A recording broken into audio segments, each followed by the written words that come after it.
ಕಾಂಗ್ರೆಸ್ ಶಾಸಕ ವೀರೇಂದ್ರ ಪಪ್ಪಿ ಅವರ ಸಂಪತ್ತಿನ ಆಳ ಅಗಲಗಳನ್ನು ಇಡಿ ಇನ್ನೂ ಬಗೀತಾನೆ ಇದೆ. ಇಡಿ ರೇಡ್ ಮಾಡಿ ಅಪರಿಮಿತ ಆಸ್ತಿಯನ್ನು ಕಂಡು ಹಿಡಿದು ಜೈಲಿಗೆ ಹಾಕಿದೆ ವೀರೇಂದ್ರ ಪಪ್ಪಿ ಅವರನ್ನು. ಈಗ ಪರಪ್ಪನ ಅಗ್ರಹಾರದ ಸೆಂಟ್ರಲ್ ಜೈಲಲ್ಲಿದ್ದಾರೆ. ಇಡಿ ಮತ್ತೆ 44 kg ಚಿನ್ನ ಸೀಸ್ ಮಾಡ್ಕೊಂಡಿದೆ. ಬ್ಯಾಂಕ್ ಲಾಕರ್ನಿಂದ ಇದು. Total worth as of now 50 ಕೋಟಿ ರೂಪಾಯಿ. 50 ಕೋಟಿ ಮೌಲ್ಯದ 44 kg ಚಿನ್ನ ಸೀಸ್ ಮಾಡಿದೆ. 2 ಲಾಕರ್ಗಳಲ್ಲಿತ್ತಂತೆ.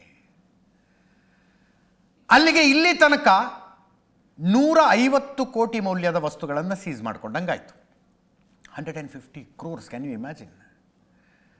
ನಿನ್ನೆ ಚಳ್ಳಕೆರೆಯಲ್ಲಿ ಇಡಿ ಟೀಮ್ ಮತ್ತಷ್ಟು ಕಾರ್ಯಾಚರಣೆ ನಡೆಸಿತು. ಫೆಡರಲ್ ಬ್ಯಾಂಕ್ ಸೇರಿದಂತೆ ಬೇರೆ ಬೇರೆ ಬ್ಯಾಂಕ್ಗಳಲ್ಲಿದ್ದಂಥ ವೀರೇಂದ್ರ ಪಪ್ಪಿ ಅವರ ಲಾಕರ್ಗಳನ್ನು ಓಪನ್ ಮಾಡಿದ್ರು.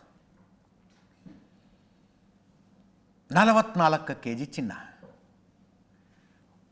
ಇವರ ಹತ್ರ ಸಿಕ್ಕಿರುವ ಗಾಡಿಗಳೇ 103 ಕೋಟಿ ವಿಧವಂತೆ. ಈ 44 kg ಚಿನ್ನ ವಶಪಡಿಸಿಕೊಳ್ಳೋದಕ್ಕಿಂತ ಮೊದಲೇ 21 kg ಚಿನ್ನ ಇನ್ನೊಂದು ಕಡೆ ವಶಪಡಿಸಿಕೊಂಡಿದ್ರು. ಈಗಾಗಲೇ 150 ಕೋಟಿ ರೂಪಾಯಿಯ ಆನ್ಲೈನ್ ಗೇಮಿಂಗ್ನ ಆದಾಯ ಪತ್ತೆಯಾಗಿತ್ತು. ಒಟ್ಟಾರೆ 2,000 ಕೋಟಿ ರೂಪಾಯಿಗಳ ಆನ್ಲೈನ್ ಗೇಮಿಂಗ್ನ ವ್ಯವಹಾರ ವೀರೇಂದ್ರ ಪಪ್ಪಿ ಮಾಡಿರುವ ಸುಳಿವು ಸಿಗ್ತಾ ಇದೆ. 2,000 ಕೋಟಿ.